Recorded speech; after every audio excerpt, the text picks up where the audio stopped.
Good day, everybody. Welcome to today's video. In today's video, in Aubery's 2010 F150, we're going to be doing front pads and rotors. Aubery's just removing his tire as we speak, but as he's about to find out, those aluminum rims have seized themselves on the rotor. They ain't coming off. He's got his rubber mallet out there. He's beating away. This one was actually quite stubborn. Took quite a bit of time to get it off, but we did get it off. But once the tire was removed, the caliper is held on by two 13mm bolts, and I just like to remove those by hand just in case that they are seized.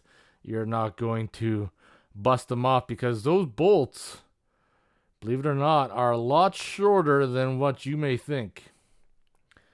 So Aubery's finding out with all the rust and corrosion that everything is seized on. He can't even get the socket off. He's fighting away with it, but he got it. Same thing with the bottom one. Loosen that one and remove it. And then once you got that, you want to use a pry bar to pry the caliper out, but you also got to be careful to catch it and not let it fall because you're going to stress the brake line. That's the last thing you want. And your discs or your pads will stay on there because the secondary piece is what holds your brake pads in place. And if you're doing this job, that's the part that's probably going to give you the most trouble because those bolts are usually pretty seized. At this point, I'd like to crank the wheels to make those bolts more access to the outside. We got a 1/2 inch, and I believe it's a 21mm socket. And poor little Aubery's going to use all of his strength right there, but he's going to realize that he almost got the ratchet in the head, but also going to realize that he needs more leverage if he's going to bust those bad boys free. It's not working out in his favor, and he's using all of his might, and yeah, she ain't coming. So time to get out the big guns right there. You got to get the extended with some leverage, and he's still got to use all of his muscle just to bust that free. Ah, there we go. He broke it free. And then once you broke it free, remove the bolt. And then do the same with the bottom one. Sometimes they'll fight you all the way to the very end. They sure will. So Aubery's getting the smaller one back in so it's a little bit easier to pull that bolt out. Now comes the fun part of getting the old brake pads out. Sometimes they'll slide out. These ones are stuck. Just using a brass hammer there to beat them out. Because they should just come out, but man, they were in there good. Years of rust and corrosion. Take those tabs off, pry them out. And then get the new ones put in. Take the pins out, use the grease. Put lots of caliper grease inside. If you look closely at the brake pad bracket there, you'll see that the brake pad slides are stainless guides there. The little knobs go to the outside. Make sure they go to the outside, otherwise they won't fit on your rotor. So, and then just a matter of getting those brakes fit in place there. And once you got them in place, as such, just go back out to the vehicle and then bolt them up. But before we can do that, we need to get the rotor off. And that sucker's on there pretty tight. You see Aubery had the hammer on the backside not going, so I sprayed her down with some PB Blaster and had to bust out the air impact again. And keep going between the studs, because this one was seized up pretty good.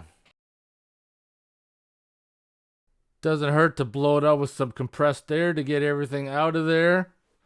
Remember, when you install your new brake rotor is to clean it off with brake cleaner first before you install it, and it just slides on as such. And now use one of your old brake pads and stick it inside there, because this is a dual piston, so you got to push both pistons back. So the key is to push one piston for a little bit, go to the other piston, push it back, go back to the original one, push it in fully, and then vice versa.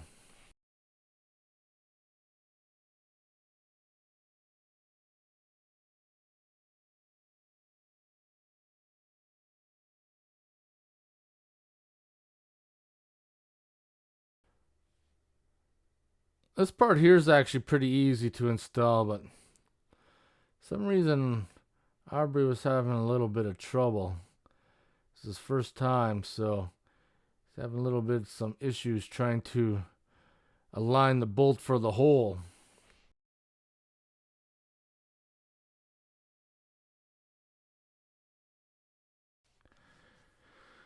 And we're just tightening those back up. Now you should use Loctite on those bolts, but since we live in a climate where the rust is our Loctite, we didn't use any. But if you don't have that issue, I'd probably Loctite those back in, just to play it on the safe side. But you're free to do whatever you wish.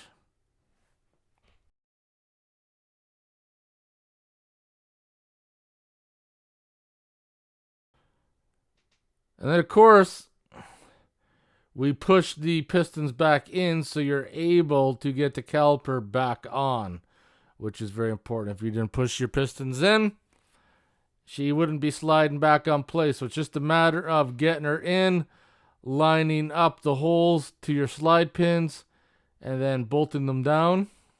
Easy peasy.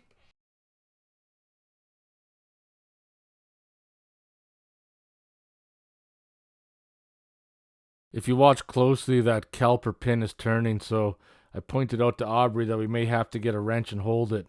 But if it isn't too tight, you can actually hold it with your hand and then tighten it up and not have to worry about it continually spinning. Otherwise, you're going to be there all day trying to figure out why it's not tightening up. And that's it. Do the same to the bottom one. Tighten her up. And then, of course, when you're done, put the tire back on, torque it up to the proper specs, and do the break-in that is required. Usually the brakes will come with a slip that tells you how to go about seating the brakes, so they should wear out perfectly. Anyways, hope you guys enjoyed the video. If you have any questions or comments, post them below. I'll see you in the next one.